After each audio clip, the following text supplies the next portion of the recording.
توحید اگر کسی کی صحیح ہے، توحید اگر اس کی درست ہے تب تو اس کا فائدہ ہے. توحید اگر نہیں ہے تو پھر بندے کا پورا جو عمل ہے سارے اعمال بیکار اور برباد ہو جائیں گے. اسی لیے توحید کے بارے میں سمجھنا، اس کو جاننا اور زندگی میں اس کو نافذ کرنا یہ بہت ضروری ہے. توحید کی 3 اقسام ہیں، 3 قسمیں ہیں. نمبر 1 توحید ربوبیت. توحید ربوبیت یعنی اللہ کو تنہا اور اکیلا رب ماننا. رب ماننا یعنی اللہ رب العالمین رب ہے، جس کو جب جس چیز کی ضرورت ہے اللہ رب العالمین عطا کرتا ہے.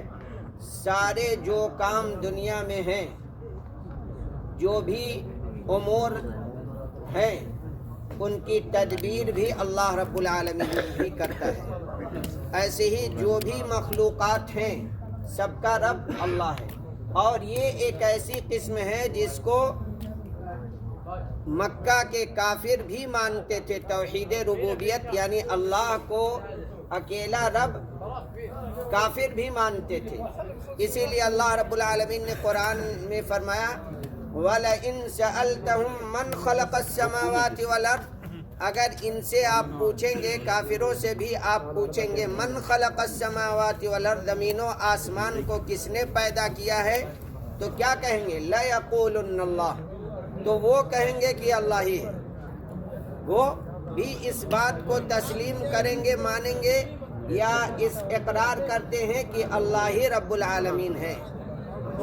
مگر گڑبڑی کہاں کرتے تھے وہ لوگ، کہاں ان کے دین میں خلل تھا، کس طرح سے، کس وجہ سے ان کو مشرک اور کافر کہا گیا. یہ جو دوسری قسم ہے توحید الوہیت، یعنی صرف اور صرف اکیلا اور تنہا اللہ کو ہی معبود سمجھنا، عبادت کے لائق سمجھنا.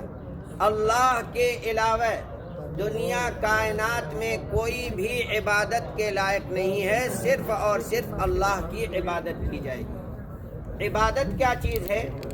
دعا ہے، سجدہ ہے، رکوع ہے، نظر و نیاز ہے، یہ سب عبادت ہے. ذبح کرنا عبادت ہے. اسی لیے اگر کوئی ذبح کسی اور دوسرے کے نام پہ کر رہا ہے تو بھی شرک ہو جائے گا. ذبح بھی کرنا ہے، اسی لیے اللہ رب العالمین نے کچھ جانوروں کو حلال کیا ہے. ہمارے لیے مسلمانوں کے لیے کچھ جانوروں کو حلال کیا گیا ہے. کیوں؟ تاکہ اس پر بھی اللہ کا نام لیا جائے. کیوں؟ صرف لذت مقصود نہیں ہے، ایک فائدہ یہ بھی ہے کہ ان جانوروں پر بھی اللہ کا نام لیا جائے. اسی لیے اگر کوئی جانور کسی قبر کے نام پر، کسی پیر اور مرید کے نام پر، کسی درگاہ پر، کسی بابا پر، کسی مندر پر اگر کوئی جانور چڑھا رہا ہے یا اس کے نام پر جانور ذبح کر رہا ہے تو شرک ہو جائے. اب بہت سارے لوگ جو یہ کام کرتے ہیں، مرغے بکرے چڑھاتے ہیں قبروں درگاہوں پہ، وہ کہتے ہیں کہ اچھا تم یہ بتلاؤ کہ قربانی کس کے نام سے کیے تھے، تو آپ کہیں گے میں اپنے نام سے کیا تھا. تو کہے گا تب تو شرک ہو گیا، تم اپنے نام سے قربانی کی، اللہ کے نام سے کرنا چاہیے. تو یہ جواب اصل میں ہم جو دے رہے ہیں یہ جواب ایک طرح سے غلط جواب ہے. ہم نے قربانی اپنے نام سے نہیں کی تھی، قربانی ہم نے اپنی طرف سے کی تھی. کس کے نام پہ؟ اللہ کے نام پہ.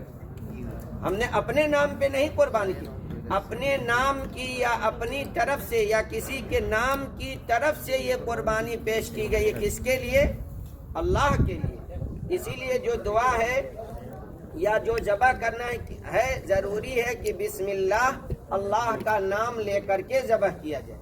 اگر غیر اللہ کا نام ہے، اللہ کے علاوہ کا نام لے کر کے کوئی ذبح کرتا ہے تو وہ حرام ہے. چاہے مسلمان کرے چاہے کافر کرے، کوئی بھی کرے، اگر غیر اللہ، اللہ کے علاوہ کا نام لیا جا رہا ہے تو وہ کیا ہو جائے گا؟ حرام ہو جائے گا. اس کا کھانا ہی پورا حرام ہو جائے گا. اس لیے چاہے نظر و نیاز ہو، چاہے ذبح کرنا ہو، چاہے دعا ہو، رکوع اور سجدہ ہو، اور یہ سب ساری چیزیں اللہ کے لیے خاص کریں گے، صرف